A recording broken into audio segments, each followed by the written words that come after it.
ஓம் சாந்தி. எல்லோரும் குஷியாக இருக்கிறீங்களா?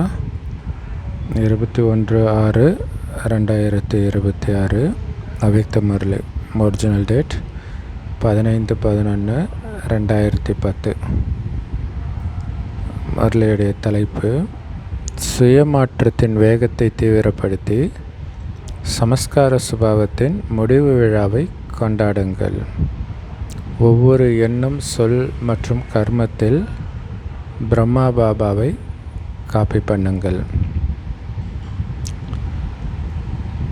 ஸோ பாபா போன தடவை சொன்னார் இல்லை, சேவைக்கு சொல்லியிருந்தார். எல்லாம் நல்லா பண்ணுறீங்க, ஆனால் வேகத்தை அதிகப்படுத்துங்க அப்படின்னு சொன்னார். அதேமாதிரி இன்றைக்கி சுயமாற்றத்தின் வேகத்தை அதிகப்படுத்துங்க. அதை தீவிரப்படுத்தி அந்த பழைய சமஸ்கார சுபாவத்துக்கு முடிவு விழா கொண்டாடிடுங்க. உங்களுடைய ஒவ்வொரு எண்ணமும் பிரம்மா பாபா அப்படியே காப்பி பண்ணுங்கன்றார். இல்லை, அவருடைய எண்ணம் எப்படி இருக்கும், அவருடைய வார்த்தை எப்படி இருக்கும், அவருடைய கர்மம் எப்படி இருக்கும், அப்படி காப்பி பண்ணுங்கன்றார். இன்றைக்கி பாப்தாதா எல்லாருடைய நெற்றியிலும் 3 பாக்கியத்தின் ஜொலிப்பின் அடையாளங்களை பார்க்குறாங்க.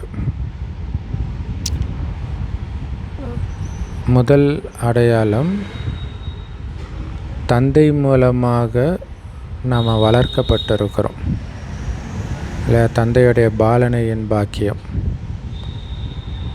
ஸோ அதோடைய ஜொலிப்பை பார்க்குறார். ரெண்டாவது, டீச்சர் ரூபத்தில் பாபா கிட்டேருந்து கல்வி அடையிற பாக்கியம். மூணாவது, சத்குரு மூலமாக வரதானங்களின் பாக்கியம். ஸோ 3 பாக்கியங்களும் ஜொலிக்கிறத பார்க்குறாரு.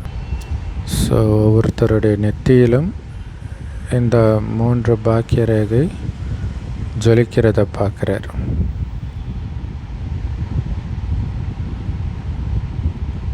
ஸோ இந்த மாதிரி பாக்கியம் பிரம்மகுமாரிகளை தவிர வேறு யாருடைய நெத்தியிலும் ஜொலிக்காது, ஜொலிக்கிறத பார்க்க முடியாது. ஆனால் உங்கள் எல்லாருடைய நெத்தியிலும் இந்த பாக்கியம் ஜொலிச்சிட்டு இருக்குது. அல்ல, பாக்கிய நட்சத்திரம்னு சொல்லலாம், அல்லது பாக்கிய ரேகைன்னு சொல்லலாம். இந்த ஜொலிப்பை பாபா குழந்தைங்க நெத்தியில் மட்டும்தான் பார்க்குறார். ஸோ நீங்கள் எல்லோருமே உங்களுடைய பாக்கியத்தை பார்த்துட்டு இருக்கிறீங்க தானே? அல்லது பாபா மட்டும்தான் பார்க்குறாரா? ஸோ நம்ம ஒரு பாபா குழந்தை கூட பேசும்போது நாமளுமே அதை பார்க்கணும். அவங்க எவ்வளோ பாக்கியத்தை சேர்த்து வச்சுருப்பாங்க இல்லை, சாதாரண விஷயம் கிடையாதுல்ல, அதை பார்க்கணும். ஏன்னா பாபாவே பார்க்குறாரு. அப்போ நமக்கு அவங்க மேலே ஒரு மரியாதை வரும்.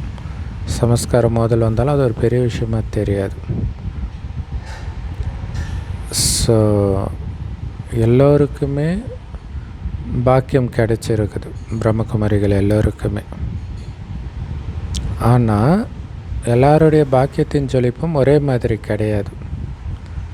சிலருக்கு ரொம்ப பிரகாசமாக ஜொலிக்குது, சிலருக்கு கம்மியாக ஜொலிக்குது. ஆனால் பாப்தாதா எல்லோருக்கும் ஒரே மாதிரி பாக்கியத்தை தான் கொடுத்தார். அதே மாதிரி ஒரே கல்வியை தான் எல்லோருக்கும் சொல்லிக் கொடுக்குறார். ஒரே மாதிரி தான் எல்லாருக்கும் பாலனையும் பண்ணுறார். வரதானமும் எல்லாருக்கும் ஒரே மாதிரி தான் கொடுக்குறார்.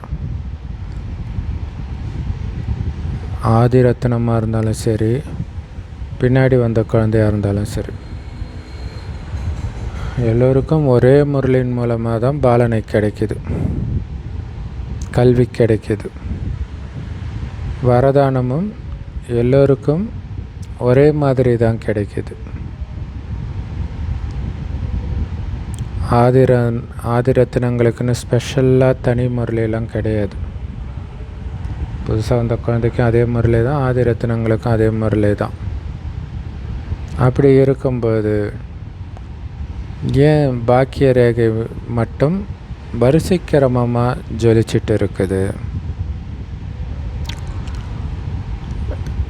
ஏன்னா பாபாவுடைய அன்பின் பாலனை எல்லோருக்கும் ஒரே மாதிரி தான் கிடைச்சிருக்குது. ஒவ்வொருத்தருடைய வாயிலிருந்தும் என்னுடைய பாபான்ற வார்த்தை தான் வருது. அது முன்னாடி வந்த பாபா குழந்தையாக இருந்தாலும் சரி, லேட்டாக வந்த பாபா குழந்தையாக இருந்தாலும் சரி, ஒவ்வொருத்தருமே அதிகாரத்தோட மேரா பாபா, என்னுடைய பாபான்னு தான் சொல்கிறாங்க. ஸோ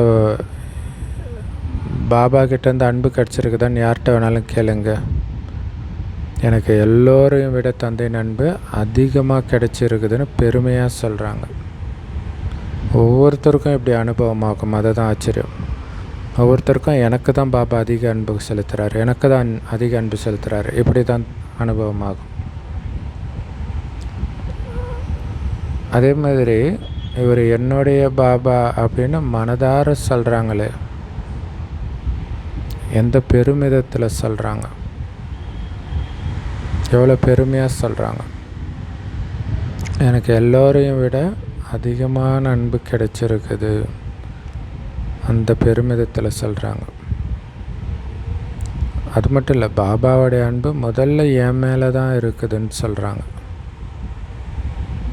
ஏன்னா அன்பின் மூலமாக தான் பாபாவுடைய பாலனையே நடக்குது. என்னுடைய பாபா அப்படின்னு நீங்கள் ஏற்றுக்கிட்டதுனால நீங்கள் பாபாவுடையவராக ஆகிட்டீங்க, பாபாவும் உங்களுடையவராக ஆகிட்டார். ஸோ நீங்கள் எல்லோருமே இன்றைக்கி அன்புன்ற ஃப்ளைட்டு மூலமாக தான் வந்திருக்கிறீங்க. இல்லை, அன்பு தான் உங்கள் எல்லோரையும் இங்கே ஈர்த்து கொண்டுட்டு வந்துட்டு இருக்கு. எல்லோரும் அன்பாக ஓய்வாக வந்து சேர்ந்துட்டீங்க. சங்கமயுகத்தில் மட்டும்தான் இந்த பரமாத்மா அன்பு கிடைக்கிது. எதிர்காலத்தில் வேணால் தேவாத்மாக்களின் அன்பு கிடைக்கலாம். ஆனால் பரமாத்மாவுடைய அன்பு ஒரே பிறவி தான், இப்போ மட்டும்தான். தேவாத்மாக்களுடைய அன்பு 21 பிறவிக்கு கிடைக்கும். ஸோ அதனால் பாப்தாதா கூட அப்படிப்பட்ட தகுதியான ஆத்மாக்களை பார்த்து என்ன சொல்கிறாங்க? ஆஹா குழந்தைகளே ஆஹான்னு சொல்கிறாங்க. ஏன்னா நீங்கள் கோடியில் ஒருத்தர், கோடி பேரில் நீங்கள் ஒருத்தர் தான் தகுதியாகி இருக்கிறீங்க. ஒவ்வொரு கல்பத்திலும் நீங்கள் தான் மறுபடியும் தகுதியானவராக ஆவீங்க. ஸோ அதனால் போகும்போதும் வரும்போதும் அந்த மாதிரி போதை இருக்குது தானே. அப்போலாம் இது ஒரு சின்ன சின்ன விஷயம் மாதிரி இருக்கும். ஆமாம், கோடியில் ஒருத்தர், பாபா கிட்டேருந்து நேரடி அன்பு. ஆனால் அதை நினைக்க நினைக்க தான் அந்த போதை இருக்கும். அப்போ அந்த போதை ஏற ஏற நீங்கள் கலியுகத்திலேருந்து விலக ஆரம்பிப்பீங்க. அந்த போதை இல்லைன்னா சாதாரணமாக இருப்பீங்க. சாதாரணமானவர்கள் மாதிரி உங்கள் நடத்தையும் இருக்கும், விசேஷமாக இருக்காது. ஸோ அதனால தான் பாபா சொல்கிறார், கோடியில் ஒருத்தன்ற போதை போகும்போதும் வரும்போதும் எப்போவுமே இருக்கணும்.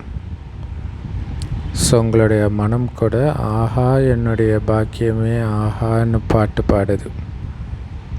இந்த பாட்டு பாடிக்கிட்டே இருக்கிறீங்க தானே. இந்த எல்லா குழந்தைகளுமே அதிகாரி குழந்தைங்க இல்லையா? பாபாவுடைய இதய சிம்மாசனத்துக்கும் சரி, எதிர்கால ராஜ்ய சிம்மாசனத்துக்கும் சரி அதிகாரி குழந்தைங்கன்னு பாபாவுக்கும் மகிழ்ச்சி ஏற்படுது.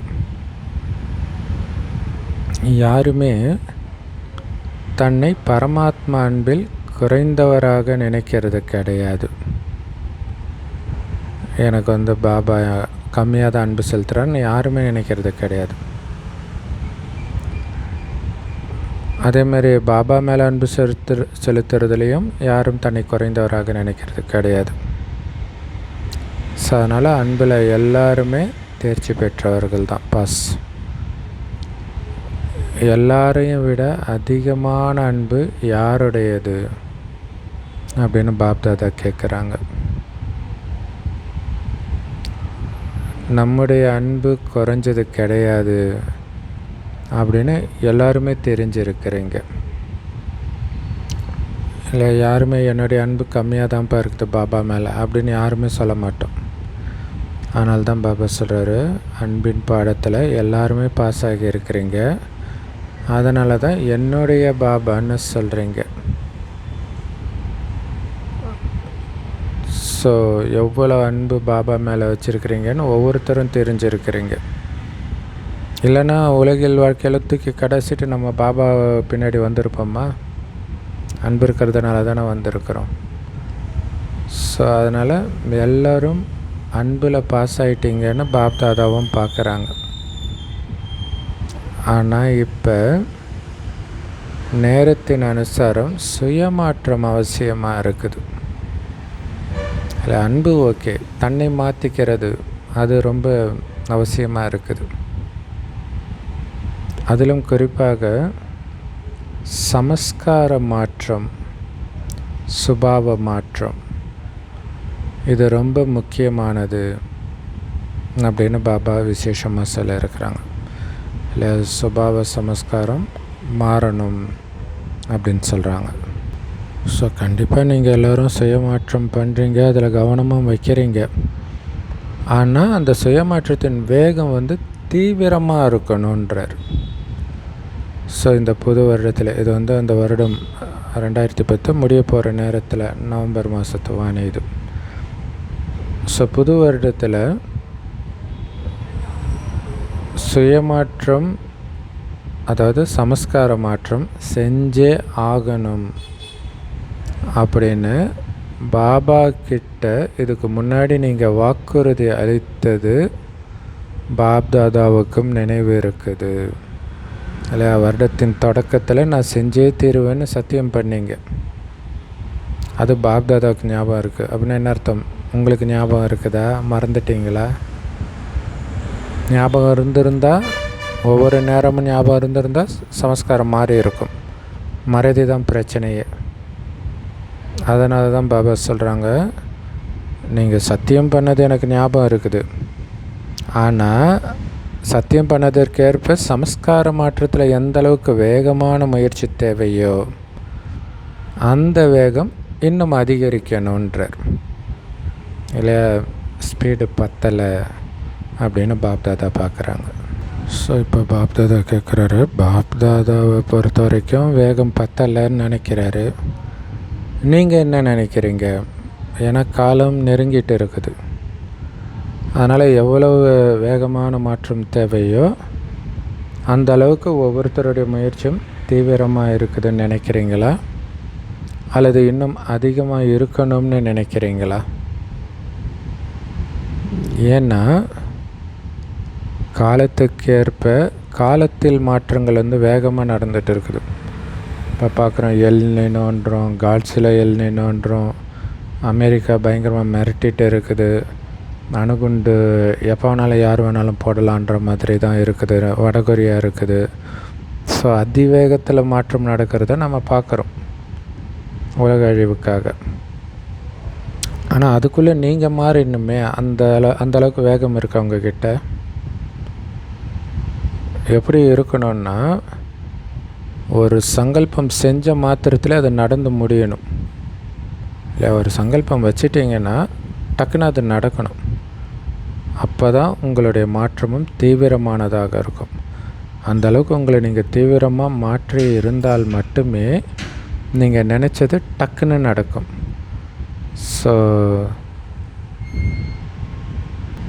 தவறான சங்கல்பம் ஒரு காகிதத்தில் புள்ளி வைக்கிற மாதிரி உடனடியாக முடிவுக்கு வரணுன்றார். இல்லை, புள்ளி வைக்கிறது டக்குன்னு புள்ளி வைக்க முடியும். அது மாதிரி தவறான எண்ணம் டக்குன்னு புள்ளி வைக்க முடியணும் அப்படிங்கிறார். ஒரு புள்ளி வைக்கிறதுக்கு எவ்வளோ நேரம் ஆகும்?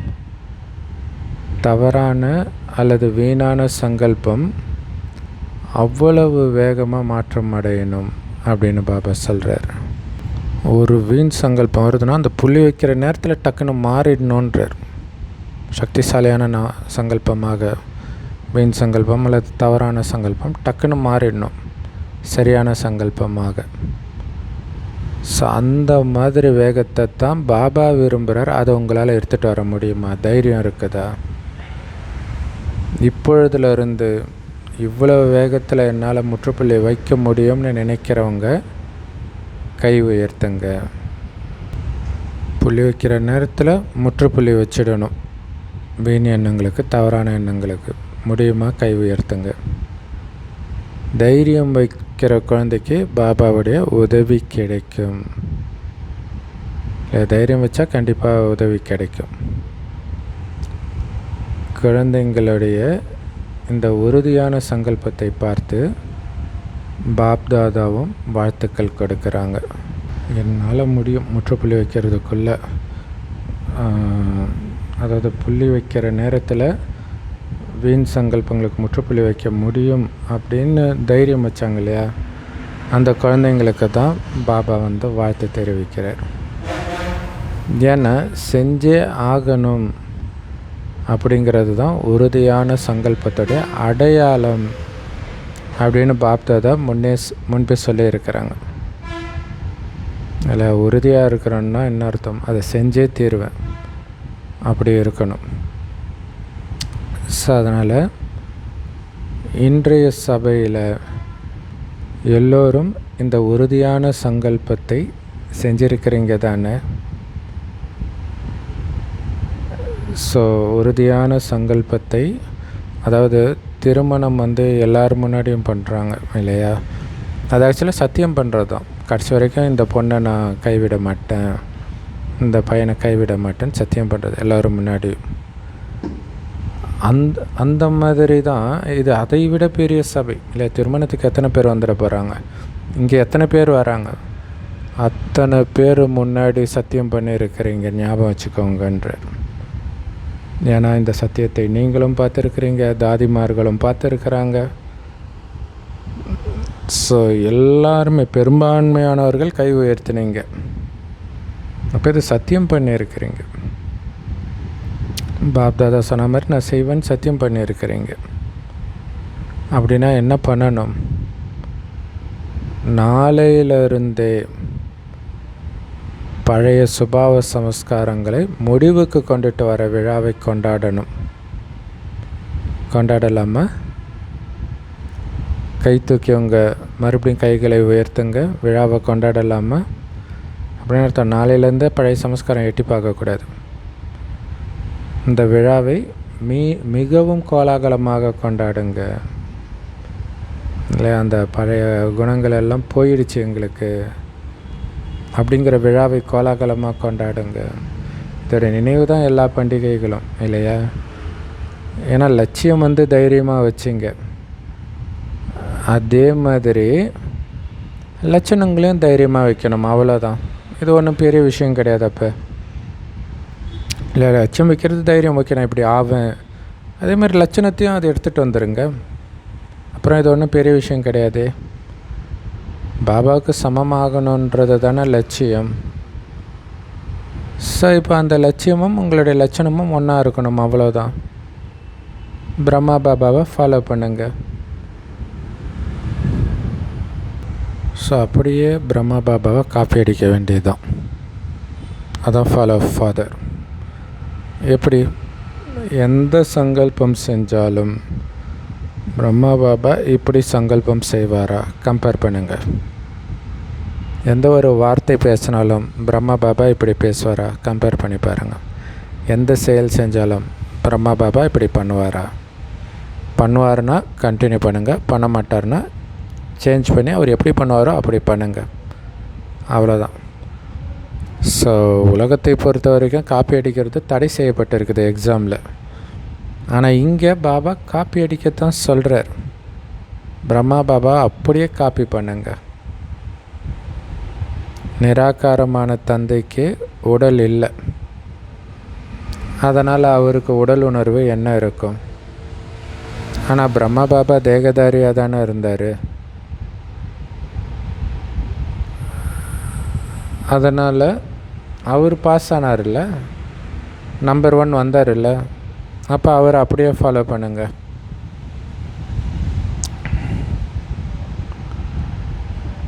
யார் சமர்ப்பணம் ஆகி இருக்கிறீங்களோ, சமர்ப்பணம் ஆகக்கூடியவர்கள் கை உயர்த்துங்க. யார் சமர்ப்பணம் ஆனவர்களோ அவங்களும் கை உயர்த்துங்க. சமர்ப்பணம் ஆனபொழுது என்ன சங்கல்பம் செஞ்சீங்க?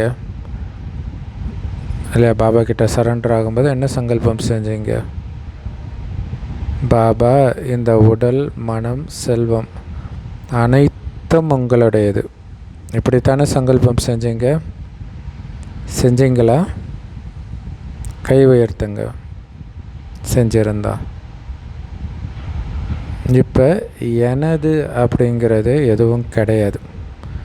உடலும் என்னது கிடையாது, செல்வமும் என்னுடையது கிடையாது. எல்லாத்தையும் பாபா கிட்ட சமர்ப்பணம் செஞ்சிட்டிங்க. என்னதுன்னு எதுவுமே கிடையாது. பிரம்மா பாபா தன் சரீரத்தை சேவைக்காக சிவபாபாவுக்கு அர்ப்பணித்தார். இந்த சரீரம் என்னது கிடையாது, சேவைக்கானது அப்படின்னு பிரம்ம பாபா தெரிஞ்சிருந்தார். ஸோ அப்படின்னாலே நீங்கள் எந்த தவறான காரியமும் உடலை வைத்து பண்ண மாட்டீங்க இல்லையா? எல்லா விகாரமுமே உடலை வைத்து தானே பண்ணணும். இப்போ எதுவுமே பண்ண மாட்டீங்க. பாபா கிட்ட ஒப்படைச்சிட்டேன், என்னது கிடையாது அப்படின்னும் பொழுது. ஸோ அப்போ பிரம்மா பாபா தன்னுடைய சரீரத்தை சேவைக்காக அர்ப்பணிக்கிறாருன்னா அவருக்கு தெரியும் இந்த சரீரம் என்னது கிடையாது, சேவைக்கானது. ஸோ சேவைக்காக மட்டும்தான் பயன்படுத்தணும். அதே மாதிரி நீங்கள் எப்போ உங்களுடைய உடல், மனம், பொருள் இந்த மூன்றையும் பாபா கிட்ட அர்ப்பணிக்கிறீங்களோ அப்போ உங்களுடைய சரீரமும் பாபாவின் சேவைக்காக நிமித்தமாக இருக்குது, அவ்வளோதான். உங்களது கிடையாது. எப்படி பிரம்மா பாபாவுடைய சரீரம் சேவைக்காக இருந்ததோ அந்த மாதிரி தான் உங்களுடைய சரீரமும். அதனால் உங்கள் சரீரம் இனி உங்களுடைய சரீரம் கிடையாது, அது சேவைக்கான சரீரம். இதோடைய நினைவு தான் இந்து மதத்தில் நேர்ந்து விட்டது அப்படின்னு சொல்லுவாங்க, கோயிலுக்கு நேர்ந்து விட்டதுன்ட்டு. ஸோ அப்போ இந்த உடம்பே உங்களது இல்லைன்னும் பொழுது எங்கேருந்து இந்த தேக அபிமானம் வருது, தேக உணர்வின் சமஸ்காரம் வருது? அது இருக்கலாமா? இல்லை, தேகமே உங்களுடையது இல்லைன்னும் போது தேக உணர்வு எங்கேருந்து வந்தது? சூப்பர் பாயிண்ட் இல்லை? என்னுடைய தேகன்றதை வச்சு தானே அந்த தேக உணர்வு, தேக அபிமானம், நான் யார், அந்த தேகமே உங்களது இல்லைன்னும் பொழுது.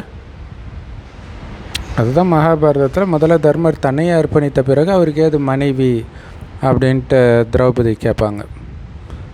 தேகமே இல்லைன்னும் பொழுது அப்போ தேகத்தின் உணர்வு எங்கேருந்து வரும்? அது இருக்கலாமா? இந்த உடலோ உலக சேவைக்கானது, என்னுடையது கிடையாது. பாபா எனக்கு சேவைக்காக கொடுத்துருக்கிறார் அப்படின்னு சதா ஞாபகம் வச்சுக்கோங்க. ஸோ தேக உணர்வும் தேக அபிமானமும் அதிக நஷ்டத்தை ஏற்படுத்துது. ஸோ குறிப்பாக தேக அபிமானம் அதிக நஷ்டத்தை ஏற்படுத்துது. தேக உணர்வு அதை விட கொஞ்சம் லேசானது. ஆனால் ரெண்டையுமே பாபாகிட்ட கொடுத்துட்டிங்களே. தேகத்தை கொடுக்கும்போதே தேக உணர்வு, தேக அபிமானம் ரெண்டுத்தையும் கொடுத்துட்டீங்க தானே.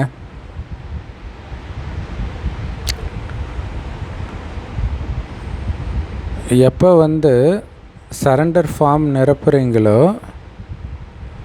அப்போ என்ன எழுதுறீங்க? ஸோ டீச்சர்கள் ஃபார்ம் ஃபில் பண்ண வைக்கிறீங்க தானே. அதில் என்ன எழுத சொல்கிறீங்க?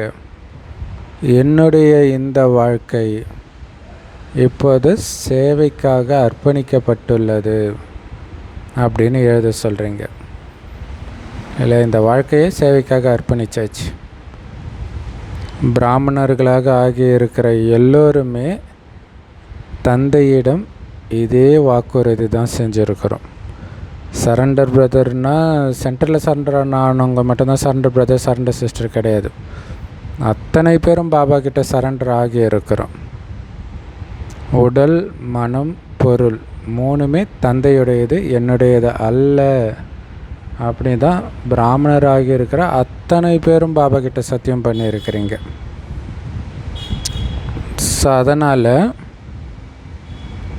இந்த பழைய சமஸ்காரம் தேக உணர்வுனாலேயும் தேக அபிமானத்தினாலேயும் தான் ஏற்படுது. அப்போ தேகமே உங்களது இல்லை அர்ப்பணிச்சாச்சுன்னும் போது தேக உணர்வு எப்படி வரும், தேக அபிமானம் எப்படி வரும், அதை வைத்து பழைய சமஸ்காரம் எப்படி வரும்? அதனால தான் இன்றைக்கி கூட சமஸ்காரங்களை முடிக்கிறதுக்கான சத்தியம் பண்ணியிருக்கிறீங்க, பழைய சமஸ்காரங்களை. ஏன்னா பாபாவை வெளிப்படுத்துறதுக்கு மிகப்பெரிய தடையாக இந்த சமஸ்காரம் தான் இருக்குது. இல்லை, இந்த குணம் இது பாபா குழந்தையுடைய குணம் இல்லையே அப்படின்னு கேட்பாங்க. ஸோ அதனால் பாபாவை பிரத்யக்ஷப்படுத்தணும் அப்படிங்கிற இந்த ஊக்கம் எல்லாருக்குள்ளேயுமே இருக்குது. ஸோ தந்தையை பிரத்யக்ஷம் செய்யணும் அப்படின்னு நீங்கள் எல்லோருமே சொல்லிக்கிட்டு தான் இருக்கிறீங்க. பாப்தாதாவும் கேட்டுக்கிட்டு தான் இருக்கிறாங்க. இல்லை, நம்ம எல்லோருக்குமே பாபா வெளிப்படுத்தணும் சொல்லிக்கிட்டே தான் இருக்கிறோம். இல்லை, மைண்டுக்குள்ளேயும் அது ஓடிக்கிட்டே தான் இருக்குது. பாப்தாதாவும் கேட்டுக்கிட்டே தான் இருக்கிறாங்க.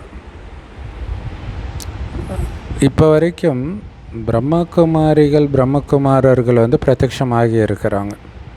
இல்லை, இப்போ சிவானி தீதி பார்க்குறாங்க, அவங்கள ஆல்மோஸ்ட் எல்லாருக்குமே தெரியும், அவங்க பிரம்மகுமாரின்னு தெரியும். அப்போ பிரம்மகுமாரி வெளிப்பட்டுட்டாங்க. ஆனால் பகவான் சிவபாபா வந்துட்டார், சிவ தந்தை வந்துட்டார். இந்த தந்தையை வெளிப்படுத்துறது மட்டும் இன்னும் மறைமுகமாக தான் இருக்குது, இன்னும் வெளிப்படலை. ஸோ வெளிப்படுத்துறதுக்காக முயற்சி பண்ணிக்கிட்டே இருக்கிறீங்க. ஆனால் நம்முடைய தந்தை வந்து விட்டார். இங்கே பிரம்மகுமாரிகள் சொல்வது எல்லாம் பிரம்மகுமாரிகளின் வாக்கியம் கிடையாது, பகவானுடைய மகா வாக்கியம் அப்படிங்கிற இந்த சத்தம் பரவணும். இந்த பிரத்யக்ஷத்தை இப்போ நடந்தே தீரணும். ஸோ அப்போ பகவானுடைய வாக்கியங்கள் தான் பிரம்மகுமாரிகள் இவ்வளோ நாள் சொன்னாங்க அப்படிங்கிறத பிரத்யக்ஷத்தை நடந்தே தீரணும். அப்படின்னா என்ன பண்ணணும்? உங்களுடைய சுபாவ சமஸ்காரங்களை மாற்றிக்கணும். அதன் மூலமாக உங்கள் ஒவ்வொருத்தருடைய முகமும் நடத்தையின் மூலமாகவும் பிரத்யக்ஷம் ஏற்படும்ன்ற. இல்லை, உங்கள் குணங்கள் மாறினால் அது உங்கள் முகத்தில் தெரியும். அதன் மூலமாக பாபா வெளிப்படுவார் என்றார். என்னை கண்டவன் பிதாவை கண்டான். மிக அற்புதமான வார்த்தை பைபிளில் இருக்குது. அப்படித்தான் பாபா வெளிப்படுத்தணுன்றார். ஸோ தந்தையை பிரத்யக்ஷம் செய்யணும், செஞ்சிட்டு இருக்கிறீங்க. ஆனால் பகவான் வந்துட்டார், தந்தை வந்துட்டார் அப்படிங்கிற குரல் எல்லாருடைய காதலையும் ஒலிக்கணும். அதை பற்றி பேசிக்கணும். கடவுள் வந்துட்டாருன்றாங்க, கடவுள் வந்து பேசுகிறாருன்றாங்க. இப்போ பிரம்மகுமாரிகள் இதை கற்றுக் கொடுக்குறாங்க, அதை கற்றுக் கொடுக்குறாங்க, இப்படி தான் பேசிக்கிறாங்களே தவிர அந்த ஆத்ம உணர்வு, ஆத்மாவை பிரிக்க கற்றுக் கொடுக்குறாங்க, அல்லது பாசிட்டிவ் திங்கிங் பற்றி கற்றுக் கொடுக்குறாங்க, இப்படி தான் பேசிக்கிறாங்களே தவிர அங்கே கடவுள் வந்துட்டாராம, கடவுள் அவங்கக்கிட்ட பேசுகிறாராம, அப்படி யாருமே பேசுகிறதில்ல. அந்த குரல் தான் எல்லாருடைய காதலையும் ஒலிக்கணுன்றார். நடக்கணும் தானே அது? நடக்கணுமா? அப்போ கை உயர்த்துங்க. நடக்கணுமா? ஸோ கை நல்ல உயரமாக உயர்த்தினீங்க. எல்லாருடைய மனதிலையும் இதற்கான ஈடுபாடு இருப்பதை பார்த்து பாப்தாதாவுக்கும் ரொம்ப சந்தோஷம். இது நடந்தே தீரும். இதற்காக நாளையிலிருந்து நீங்கள் சமஸ்காரத்தையும் சுபாவத்தையும் மாற்றம் செய்வீங்க. அதற்கான சாதனம் என்ன? பிராமணர்களாகிய ஒவ்வொருத்தரும் உங்களுடைய சார்ட்டில் சுபபாவனை மற்றும் சுப விருப்பம் இதன் மீது சிறப்பு கவனம் செலுத்தணும். ஸோ அப்போ என்னது? உங்கள் தொடர்பில் வர ஒவ்வொருத்தர் மீதும் சுபபாவனை சுப விருப்பம் மட்டுமே நீங்கள் வைக்கணுன்றதில் கவனம் வச்சா தானாகவே அவங்க மேலே வெறுப்பு, விகாரம் இதெல்லாம் இருக்காது இல்லை. ஸோ அதனால் சுபபாவனை வச்சேன்னா, சுபபாவனையோடு தான் உங்ககிட்ட பழகினேன்னா, பார்த்தேன்னா அப்படின்னு சார்ட்டில் எழுதுங்க, கவனம் கொடுத்து எழுதுங்கன்றார். ஸோ உலகத்தினரிடம் உங்களால் எவ்வளவு நேரம் சுபபாவனை மற்றும் சுப விருப்பம் வைக்க முடியும் அப்படின்னு ஒரு பணி கொடுக்கப்பட்டது. உங்களால் வைக்க முடியும் அப்படின்னு அவங்களுக்கு சொல்லப்பட்டது. அப்படின்னா உங்களுக்கு கண்டிப்பாக முடியும் தானே?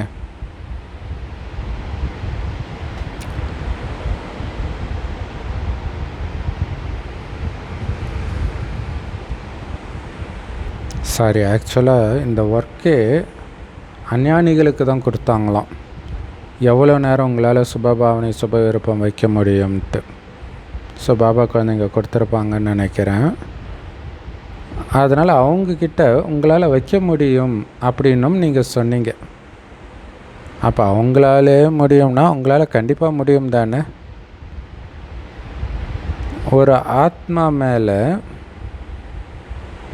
எப்போ உங்களுக்கு சுபபாவனையும் சுப விருப்பமும் இல்லையோ அப்போ தான் அவங்களுடைய சுபாவ சமஸ்காரம் உங்களை எதிர்க்குது இல்லையா? அவங்க மேலே சுபபாவனை சுப விருப்பம் இருந்தால் அவங்களுடைய சுபாவ சமஸ்காரம் உங்களுக்கு எதிர்ப்பாக தெரியாது, கருணை தான் வரும்.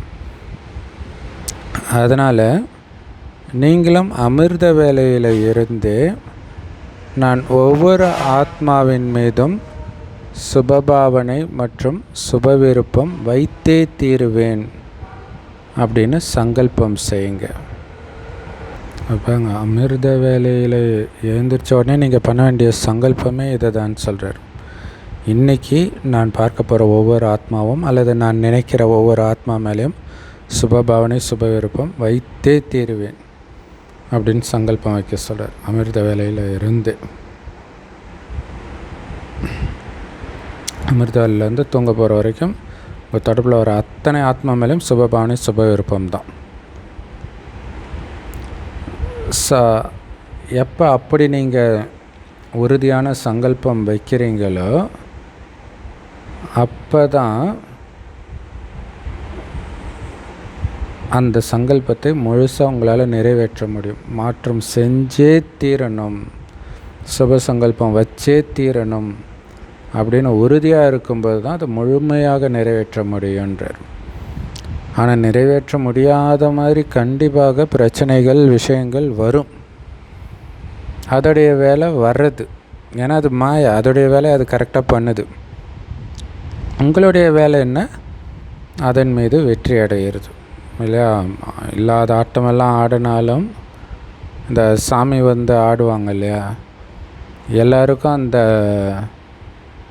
கற்பூரத்தை அப்படி காட்டி வாயில் வைப்பாங்கன்னு நினைக்கிறேன், அப்படியே விழுந்துருவாங்க. ஸோ அப்போ அந்த சுபபாவனையின் மூலமாக அவர்களுடைய அசுரகுணத்தை நாம் அழிக்கணும். சுபபாவனை மூலமாக, அசுரகுணத்தின் மூலமாக கிடையாது, அதை புரிஞ்சுக்கணும். ஸோ அதுக்கு பேர் தான் மாயின் மீது வெற்றி அடையிறது.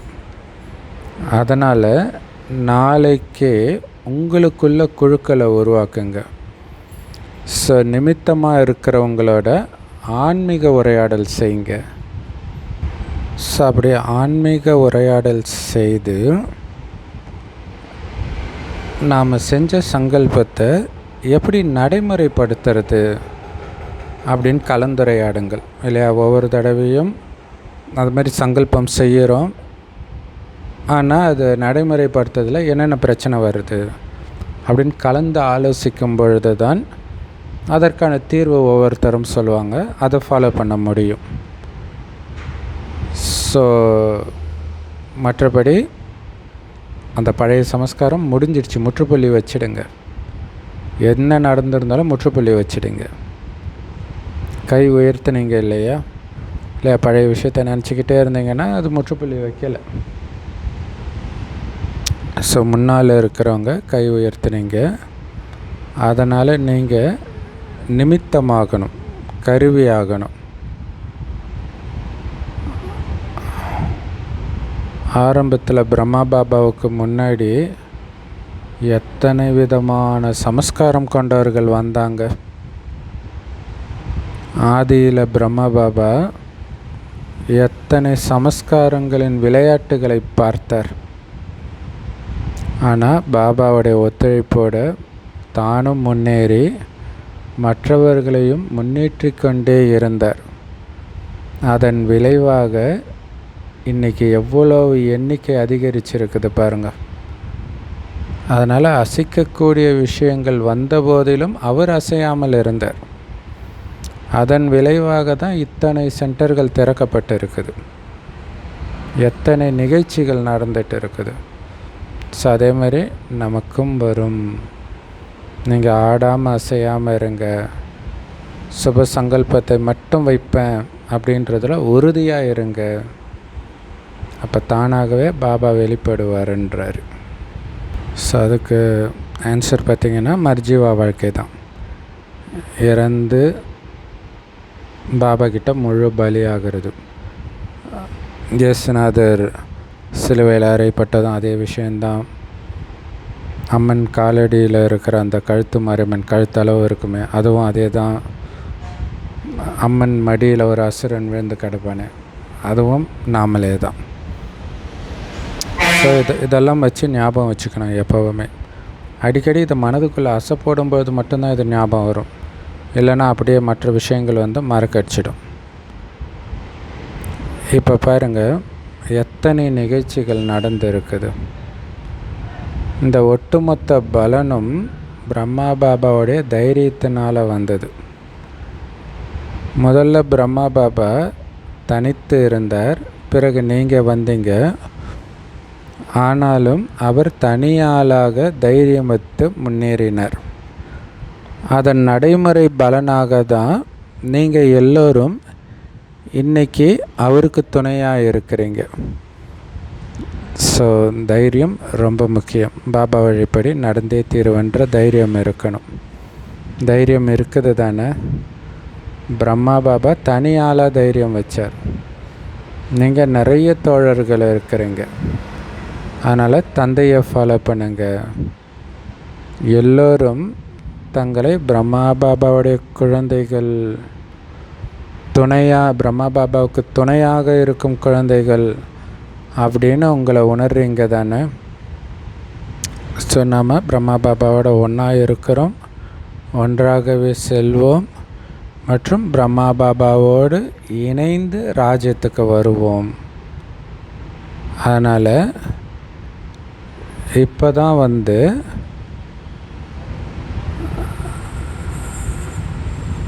அதற்கான நேரம். பிரம்மா பாபா தைரியம் வச்சார், அதோடைய பலனை நீங்கள் பார்த்துட்டு இருக்கிறீங்க. இவ்வளோ பெரிய குழுவாக நீங்களும் அதே மாதிரி தைரியமாக அடி எடுத்து வச்சிங்கன்னா நடக்க முடியாதது என்ன இருக்குது? கல்பமாக நடந்திருக்குது, நடந்தே தீரும். ஸோ அதனால் பாபா இப்போ என்ன விரும்புகிறார் அப்படின்னு சொல்லியாச்சு. நீங்கள் எல்லோரும் ஒரே ஒரு விஷயத்தை மட்டும் பண்ணால் போதும். அந்த ஒரு விஷயம் என்ன? சாதாரண முயற்சிக்கு பதிலாக தீவிர முயற்சியாக மாற்றுங்க, அவ்வளோதான். எங்கெங்கெல்லாம் அலட்சியம் ஏற்படுது அப்படின்னு பாப்தாதா பார்க்குறாங்க, இல்லை அதை நம்மளும் கவனித்து அலட்சியத்தை நீக்கணும். எல்லாம் நடந்துவிடும், வெற்றி நமது பிறப்புரிமை என்ற ஞானத்தின் கணக்குப்படி நிச்சயம் நம்பிக்கை இருக்குது. ஆனால் அலட்சியத்திலும் இதே வார்த்தைகள் தான் வருது. நம்முடைய வெற்றி நிச்சயம்தான், அது ஏற்கனவே ஏற்பட்டு விட்டது, எந்த வேலையும் நிற்கவில்லை, நடந்தே தீரும் அப்படின்னு சொல்கிறது அலட்சியத்தின் வார்த்தைகளாகும். இல்லை, முயற்சிக்கும் அதே வார்த்தையை பயன்படுத்துகிறாங்க. ஏற்கனவே நிச்சயிக்கப்பட்டிருக்க, கண்டிப்பாக அடைஞ்சிடுவோம் இல்லையா? இப்போ முயற்சிக்கும் அதே தான், அலட்சியத்துக்கும் அதே தான். அதான் வந்து ஏற்கனவே முடிவாயிடுச்சு, நம்ம அடைஞ்சிடுவோம் அப்படி சொல்லிடுறாங்க.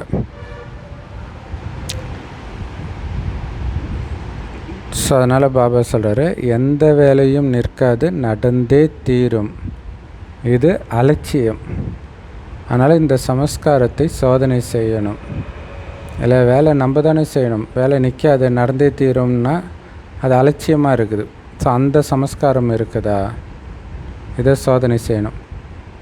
அதேமாரி பழைய சமஸ்காரம் வர்றது கூட அதுவும் நடந்தே தீரும் அப்படியும் சொல்லிகிட்டு இருப்பாங்க. ஸோ அதனால் சோதனை பண்ணுங்க. அலட்சியத்தின் அடையாளம் என்ன தெரியுமா? அவங்களுடைய வாழ்க்கையில் சின்ன சின்ன விஷயத்தில் கூட சோர்வு இருக்கும்ன்றார், சோர்வு காணப்படும். அதான் அலட்சியத்தின் அடையாளம். முகத்தில் அந்த மகிழ்ச்சியின் ஜொலிப்பு இருக்காது. சேவையின் மூலம் புண்ணியம் உருவாகிட்டு இருக்குது அப்படின்னா முகத்தில் மகிழ்ச்சி இருக்கணுமே. அப்போ அந்த மகிழ்ச்சி இல்லைன்னா அலட்சியமாக இருக்கிறாங்க. அதனால் அந்த சந்தோஷம் தெரியல. ஏதோ ஒரு வகையான சோர்வுக்கு காரணம் ஏதோ ஒரு விஷயத்தில் உள்ள அலட்சியம்தான்றார். இல்லையா? எந்த விதமான சோர்வு வந்தாலும் ஏதோ ஒரு அலட்சியம் இருக்குது, ஏதோ ஒரு விஷயத்தில். செஞ்சே தீரணும் போது அதை மகிழ்ச்சியோடு செய்யுங்களாம். இல்லை, செய்து தான் ஆகணும், முந்தைய கல்பத்தில் செஞ்சாச்சு, அதை மகிழ்ச்சியோடு செய்யலாம். இல்லை, ஏன்னா உங்கள் முகம் சேவை செய்யணும், மகிழ்ச்சியான முகம்தான் சேவை செய்யும். இல்லையா? அதேமாதிரி உங்கள் நடத்தை சேவை செய்யணும். இன்றைக்கி சமஸ்காரங்களை முடிவுக்கு கொண்டு வரும் பெரும்பான்மையினருடைய கைகளை பார்த்து பாப்தாதா மறுபடியும் வாழ்த்துக்கள் சொல்லிட்டு இருக்கிறார். இல்லை, சமஸ்காரங்களை முடிவுக்கு கொண்டுட்டு வருவன்ட்டு பெரும்பான்மையானவர்கள் கை தூக்குனாங்க இல்லையா? அதனால் வாழ்த்து தெரிவிக்கிறார். ஸோ அதுக்கேற்ற மாதிரி நடத்தை இருக்கணும், லட்சியத்துக்கு ஏற்ப லட்சணம் இருக்கணும். உங்கள் நடத்தையின் மூலமாக, முகத்தின் மூலமாக பாபா வெளிப்படுத்தணுன்றதில் கவனம் வைங்க. நல்லது. இந்த குரூப்பில் முதன்முறையாக வந்தவங்க எல்லாம் ஏந்திரிக்க சொல்கிறாரு பாபா. பாருங்கள் எத்தனை பேர் இருக்கிறாங்க, நிறைய பேர் கையசைக்கிறாங்க. ஸோ முதன்முறையாக வந்தவங்களுக்கு தன்னுடைய தந்தையை சந்தித்ததற்கான வாழ்த்து தெரிவிக்கிறார் பாபா. ஸோ விசேஷமாக நேரத்தின் அனுசாரம் இப்போ நீங்கள் தீவிர முயற்சி செய்ய வேண்டியதாக இருக்குது. ஏன்னா வந்ததே லேட்டு.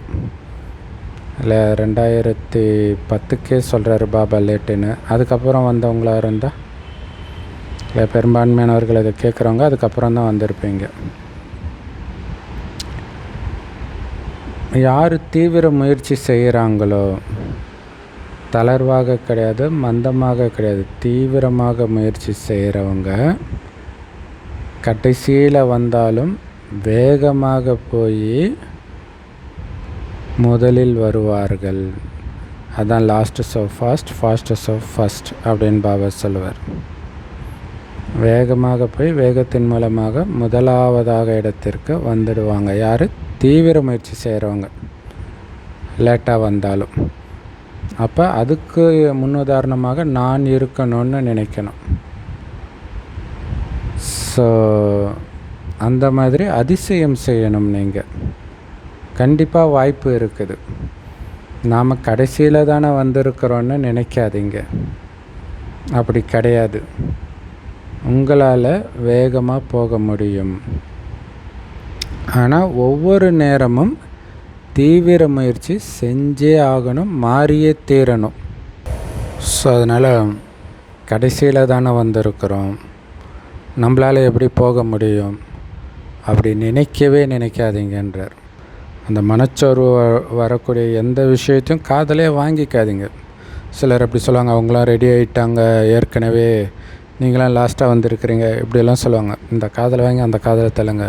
நமக்கு பாபா சொல்கிறார், கடைசியில் வந்திருக்கிறோன்னு நினைக்காதீங்க, வேகமாக உங்களால் போக முடியும். ஏன்னா வேகமாக போகிறதுக்கான எல்லா வசதியும் கொடுத்துட்டார் பாபா. இதுக்கு முன்னாடி அந்தளவுக்கு வசதி கிடையாது இல்லையா? ஆரம்பத்தில் வந்தவங்களுக்கு, பாபா கூட வந்தவங்களுக்கு முரளியே கிடையாதான். பாபா என்ன செய்வாரோ அதை பார்ப்பாங்க. அதுக்கப்புறம் கொஞ்சம் கொஞ்சமாக முரளி வந்தது. அப்போ கூட எழுதி வைக்கலை, அதுக்கப்புறம் தான் எழுதி வச்சாங்க.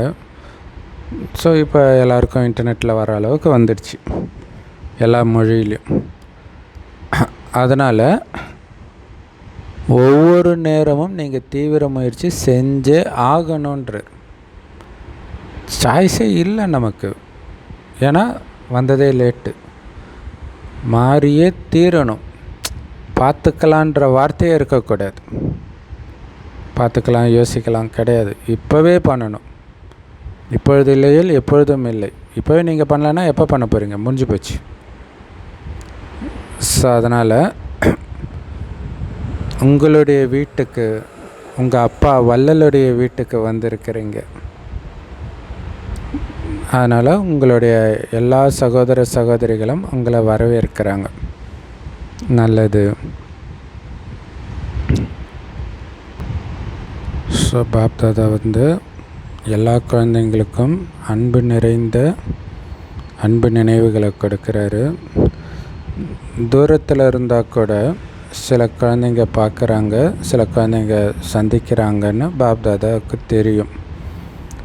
ஸோ அப்படி நாலாபுரத்திலும் இருக்கக்கூடிய குழந்தைங்களுக்கு பாப்தாதா சொல்கிறது என்னென்னா, எப்படி இப்போ பெரும்பான்மையினர் அந்த பழைய சமஸ்காரங்களை முடிவுக்கு கொண்டுட்டு வருவேன் அப்படின்னு உறுதியான சங்கல்பம் வச்சு கை உயர்த்தினீங்க இல்லையா? சமஸ்கார சமாப்தி செய்வோம். நாங்கள் எல்லாரும் ஒன்று சேர்ந்து அந்த சமாப்தியின் சமயத்தை பக்கத்தில் கொண்டுட்டு வர்றதுக்கான இந்த சங்கல்பத்தை செஞ்சிட்டு இருக்கிறோம்.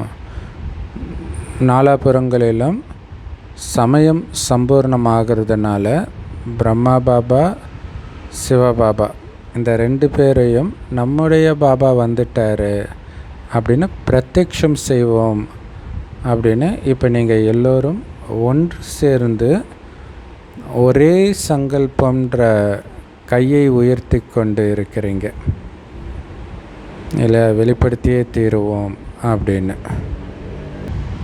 ஸோ எல்லாருடைய வாயிலிருந்தும் தந்தையின் பிரத்யக்ஷத்தை வெளிப்பட்டுடும். அதாவது பாபா வந்துட்டாருன்ற வார்த்தை வந்துடும்.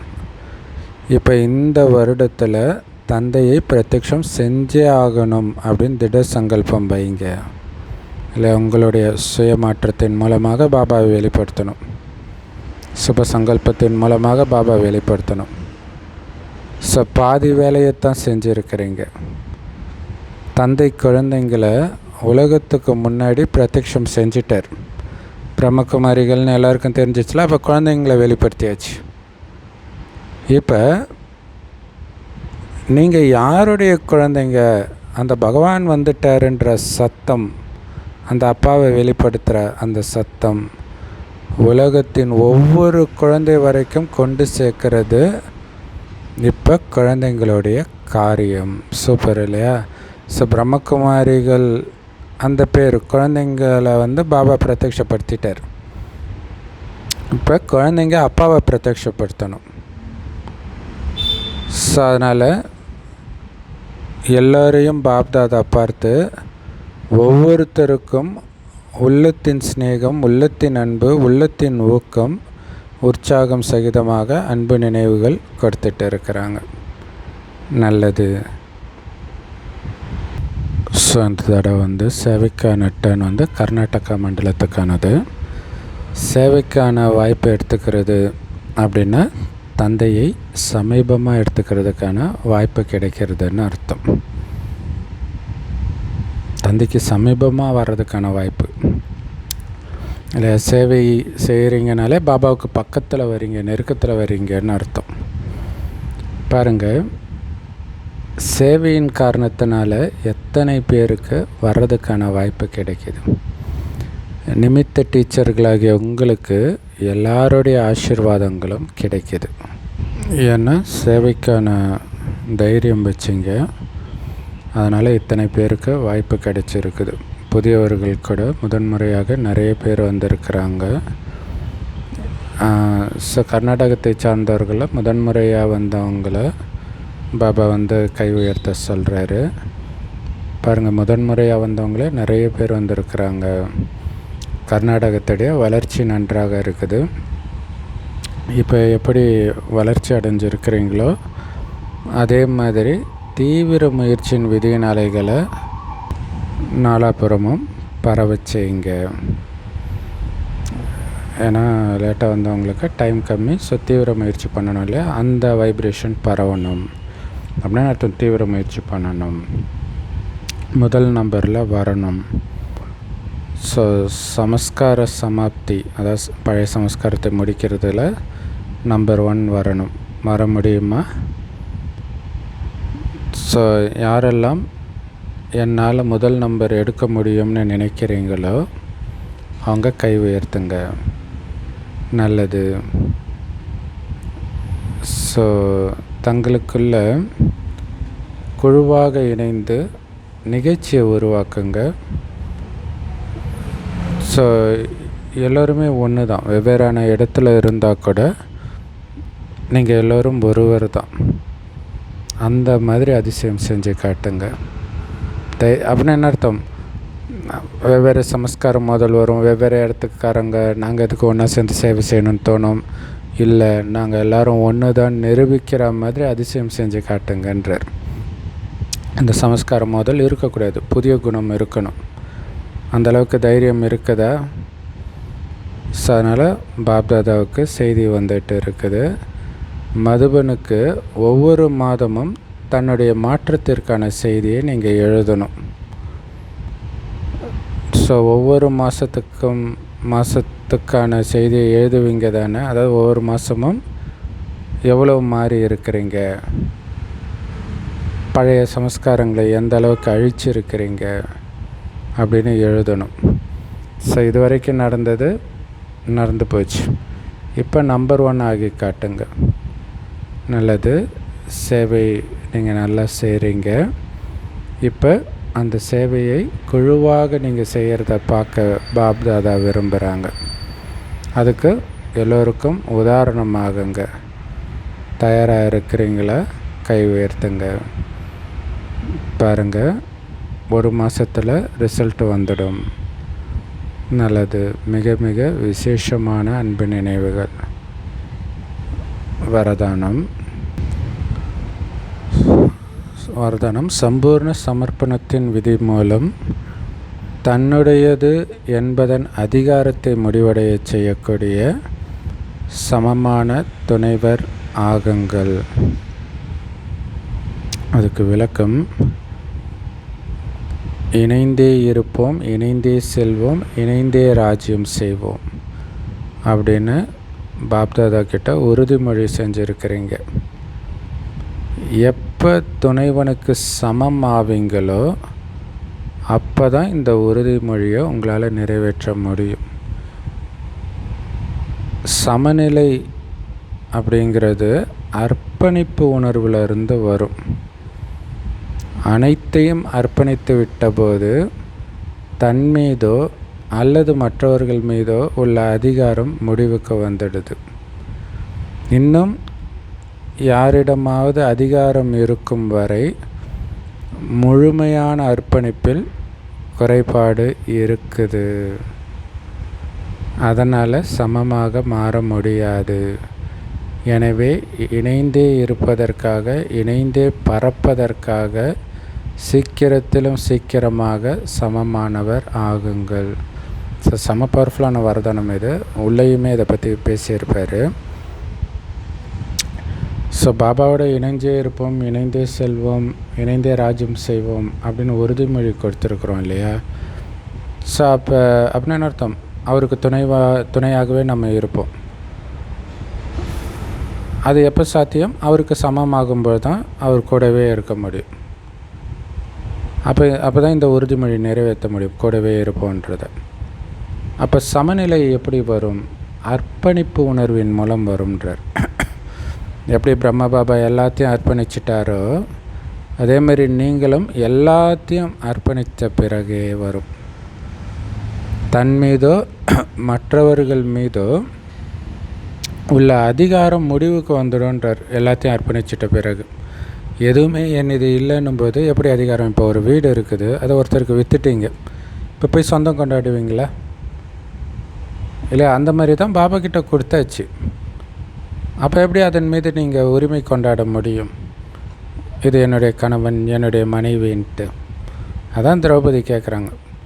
அவர் தான் எல்லாத்தையும் அர்ப்பணிச்சிட்டாரு, தன்னையே அர்ப்பணிச்சிட்டாருன்னா அதான் அர்த்தம். அவருக்கு ஏது அப்புறம் மனைவி? எப்படி அவருக்கு யார் உரிமை கொடுத்தா மனைவின்னு சொல்லன்றதான் அங்கே விஷயம். அப்போ எல்லாத்தின் மீது உள்ள அதிகாரம் முடிவுக்கு வந்துடுது. ஆனால் யார் மேலேயாவது நீங்கள் அதிகாரம் செலுத்துகிறீங்க அப்படின்னாலே முழுசாக அர்ப்பணிக்கலை, அதில் குறை இருக்குதுன்னு அர்த்தம். இப்போ பாபாவுக்கு சமமாக மாற முடியாது. இப்போ சிம்பிளாக சொல்லனா, அடிமையாக உங்களால் வாழ முடியுதா? அல்லது இன்னும் எஜமானத்தன்மை போகலையா? யார் மேலேயாவது பாஸ் வேலை பண்ணுறீங்களா? இல்லை, யாருக்கும் நான் பாஸ் கிடையாது, எல்லாருக்கும் அடிமை. ஏன்? முழுசாக நான் பாபா கிட்ட அர்ப்பணிச்சிட்டேன். அப்போ தான் பாபாவுக்கு சமமாக முடியும். அப்போ எஜமானர் என்ன சொன்னாலும் நீங்கள் கவலைப்பட மாட்டீங்க இல்லை, அதிகாரம் செலுத்த மாட்டீங்க இல்லை. ஸோ அதனால் பாபாவோட இணைந்தே இருக்கணும், இணைந்தே பறக்கணும்னா சீக்கிரத்திலும் சீக்கிரமாக பாபாவுக்கு சமமானவர் ஆகுங்க. அப்படின்னு அர்த்தம். அனைத்தையும் பாபா கிட்ட அர்ப்பணிச்சிடுங்க. என்னதுன்னு எதுவுமே கிடையாது இந்த உலகத்தில், அப்படி இருங்க அப்படின்னு சொல்கிறார். இது ரொம்ப சூப்பர் இல்லையா? ஸோ இந்த அர்த்தத்தில் தான் கைத்தடி வச்சுருந்தா கூட அது என்னுடைய கைத்தடின்னு கடைசி நேரத்தில் ஞாபகம் வந்துடும் அப்படின்னு சொல்லப்பட்டிருக்கோம். அப்படின்னா கைத்தடி வச்சுருக்கக்கூடாதுன்னு இல்லை, அது என்னதுன்ற உணர்வு இருக்கக்கூடாது. அதுதான் முக்கியமான விஷயம். அதை டக்குன்னு யாரோ எடுத்து ஏன்டா என் கைத்தடி எடுக்கிறனால என்னதுன்ற உணர்வு அங்கே வந்துடுது. அதான் விஷயம். இப்போ என்னது இல்லைன்னும் போது, இப்போ உண்மையிலே நம்ம பிச்சைக்காரனாக பிறந்துட்டோன்னு வச்சுக்கோங்களேன், இப்போ யார் மேலேயும் நம்ம அதிகாரம் செலுத்த மாட்டோம் இல்லையா? கொஞ்சம் இதை கொடுங்க, அதை கொடுங்க. அந்த மாதிரி உங்களுடைய பொருளாக இருக்கிறதே இன்னொருத்தர் எடுத்தாலும் அதே பணிவு இருக்கணும், அகங்காரம் இருக்கக்கூடாது. ஸோ அந்த அளவுக்கு கவனம் இருக்கும் பொழுது தான் பாபாவுக்கு சமமாவீங்க, பாபா கூடவே ராஜ்யத்துக்கும் வருவீங்க. ஸ்லோகன்: உங்களுடைய நேரம், சுவாசம், சங்கல்பம் இது எல்லாத்தையும் பயனுள்ளதாக மாற்றுறது தான் வெற்றிக்கான ஆதாரமே. எதையுமே வேஸ்ட் பண்ணக்கூடாது. நேரத்தையோ சுவாசத்தையோ, அதாவது பாபா நினைவில்லாமல் போயிடக்கூடாது. சங்கல்பம் சுப சங்கல்பமாக தான் இருக்கணும். அப்படி பயன்படுத்திக்கிறது தான் வெற்றிக்கான ஆதாரமே. அவ்யக்தேஸ்வரா சதா மகிழ்ச்சியாக இருக்கணும்னா உங்களுடைய சுபாவத்தை சரளமானதாக ஆக்கிக்கொள்ளுங்கள், சகிப்புத்தன்மை உடையவராகுங்கள். ஸோ யார் சரள சுபாவம் உடையவர்களாக இருக்கிறாங்களோ அவங்களுக்குள்ள தயாராகும் சக்தி இயல்பாகவே இருக்கும். சரள சுபாவம் உள்ளவர்கள் எல்லோருக்கும் சகயோகியாக, ஸ்நேகியாக இருப்பாங்க. மற்றும் எந்த அளவுக்கு சரள சுபாவம் உடையவர்களாக இருப்பாங்களோ அந்த அளவு மாயாவுடைய எதிர்ப்பு குறைவாக இருக்கும். சரள சுபாவம் இருக்கிறவங்கக்கிட்ட வீணான சங்கல்பம் எழாது. அவங்களுடைய டைம் கூட வேஸ்ட்டாக போகாது. அவங்களுடைய புத்தி விசால புத்தியாக இருக்கும், தொலைநோக்கு பார்வை கொண்டவர்களாக இருப்பாங்க. ஸோ அதனால் அவங்க முன்னாடி எந்த ஒரு பிரச்சனையும் எதிர்த்து நிற்க முடியாது.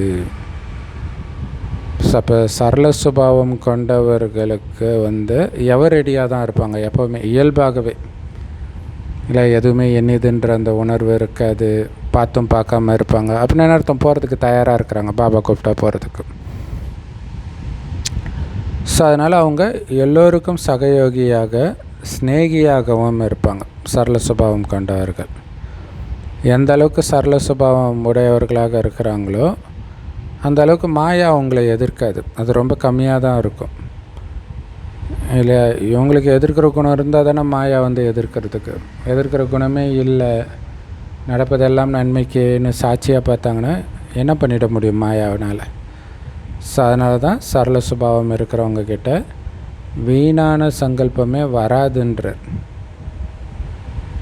இல்லை, வீண் சங்கல்பமே இல்லாமல் இருக்கிறது, ஒரு செகண்டில் முற்றுப்புள்ளி வைக்கிறது தான் சரள சுபாவமே. அப்போ அவங்களுடைய டைமே வேஸ்ட் ஆகாது இல்லையா? இதனாலே அதனாலே இதை பற்றி சிந்திக்க மாட்டாங்க. ஆனால் பாபாவுக்கு வந்து ஆரம்பத்தில் அதெல்லாம் வந்திருக்கும். ஸோ அதை அப்படியே கட் பண்ண உங்களுக்கே அந்த வித்தியாசம் தெரியும் எந்த அளவுக்கு முன்னேறி இருக்கிறீங்கன்ட்டு. அப்போ அவங்களுடைய புத்தி வந்து விசாலமானதாக இருக்கும். இல்லை, நமக்கு தெரியும் நாடகம் எல்லாத்துலேயும் நன்மை, கடைசியில் மாறிடுவாங்க. ஸோ அதனால் அவன் மாற மாட்டான், அந்த மாதிரி எண்ணம் இருக்காது. சுபமான எண்ணமே இருக்கும். அதான் விசால புத்தி, தொலைநோக்கு பார்வை கொண்டவர்களாக இருப்பாங்க. இப்போதைய லாபத்தை பார்க்காமல் நீண்டகால லாபம்தான் முக்கியம். உடனடி லாபத்தில் நீண்டகால நஷ்டம் இருக்குது, உடனடி நஷ்டத்தில் நீண்டகால லாபம் இருக்குது. அதை புரிஞ்சிக்கிட்டு எதாக இருந்தாலும் அதிகாரம் செலுத்தாமல் பணிந்து செல்பவர்களாக, விட்டு கொடுப்பவர்களாக இருப்பாங்க. அதனால் அவங்க முன்னாடி எந்த ஒரு பிரச்சனையும் எதிர்த்து நிற்கவே முடியாது. சூப்பரான அவிக்தேஸ்வரா இல்லையா? ஸோ இது வந்து 3வது ஞாயிற்றுக்கிழமை இன்டர்நேஷ்னல் யோகா. ஸோ அதனால் சாயங்காலம் 6 to 7:30 ஃபரிஸ்தா ஸ்வரூபத்தில் நிலைச்சிருந்து அலைஞ்சிட்டு இருக்கிற ஆத்மாக்களுக்கு, துக்கம் அசாந்தியில் இருக்கிற ஆத்மாக்களுக்கு சுகம், சாந்தி, தூய்மையின் அதிர்வலைகளை கொடுங்க. வள்ளல் பரமாத்மா தந்தையின் நினைவை ஏற்படுத்தக்கூடிய சேவை செய்யுங்க அப்படின்னு சொல்லியிருக்கிறாங்க. Om Shanti. Love you Bap Dada. Thank you Bap Dada. குஷியாக இருங்க, குளிர்ச்சியாக இருங்க.